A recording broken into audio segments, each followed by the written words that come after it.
कि एक समय जो सनकादिक मुनि थे, कौन आते हैं सनकादिक मुनियों में? सनक, सनंदन, सनातन और सनत कुमार। ये चारों सनकादिक मुनि जब भगवान से मिलने के लिए पहुंचे वैकुंठ लोक, तो भगवान विष्णु के जो द्वारपाल थे जय और विजय, वे उन्हें रोक लेते हैं, भीतर प्रवेश नहीं करने देते।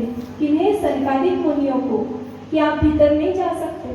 तो सनकादिक मुनियों को क्रोध आ जाता है, गुस्सा आ जाता है। वे क्या कहते हैं? तुम कभी नारद जी को नहीं रोकते, वे तो किसी भी क्षण भगवान से मिल लेते हैं, दर्शन कर लेते हैं भगवान के, फिर तुम हमें क्यों रोक रहे हो? सनकादिक मुनियों को क्रोध आ जाता है, गुस्सा आ जाता है, और क्या करते हैं सनकादिक मुनि? भगवान के जो द्वारपाल थे जय और विजय, उन्हें श्राप दे देते हैं।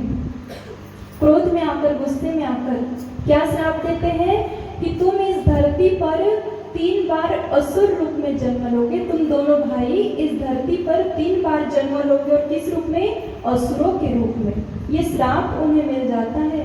तब जो द्वारपाल थे जय और विजय, वे भगवान को बताते हैं कि सनकादिक मुनियों ने हमें यह श्राप दिया है। तो भगवान नारायण क्या कहते हैं? यदि सनकादिक मुनियों ने श्राप दिया है तो उसका फल तो तुम्हें भोगना पड़ेगा। 3 जन्मों तक तुम्हें धरती पर असुर रूप में जन्म लेना पड़ेगा, लेकिन तुम चिंता मत करो, तुम्हारा उद्धार करने के लिए मैं धरती पर अवतार लेकर के आऊंगा और तुम्हारा उद्धार करूंगा।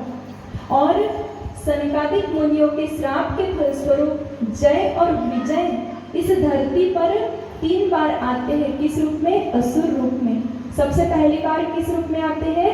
हिरण्याक्ष और हिरण्यकश्यप के रूप में, दोनों भाई बनकर आते हैं।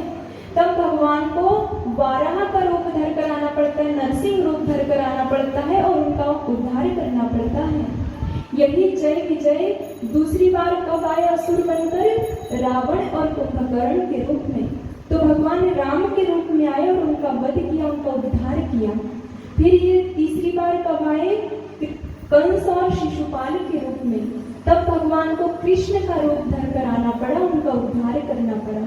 कहने का मतलब कि केवल नारद जी को यह सुविधा प्राप्त थी कि किसी भी क्षण में भगवान के पास चले जाते थे, भगवान के पास बैठते थे। अन्य किसी को भी यह सुविधा प्राप्त नहीं थी।